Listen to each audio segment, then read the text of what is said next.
Whereas April 2020 marks the 52nd anniversary of the enactment of Title VIII of the Civil Rights Act of 1968.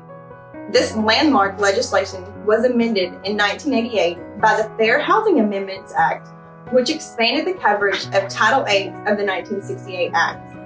Title VIII of the 1968 and 1988 Acts, generally referred to as the Federal Fair Housing Act, made it to the nation's policy to assure that fair housing becomes a reality throughout the United States by prohibiting discrimination in the sale, rental, or financing of housing on the basis of race, color, religion, sex, handicap, family status, or national origin.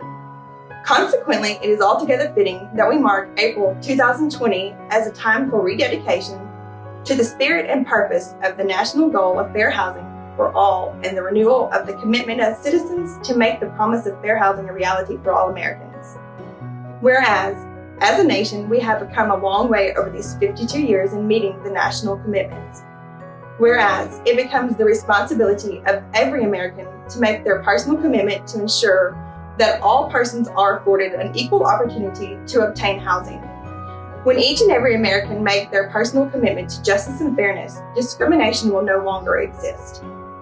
Whereas, I am deeply committed to the goal of fair housing and equal housing opportunity for all Americans.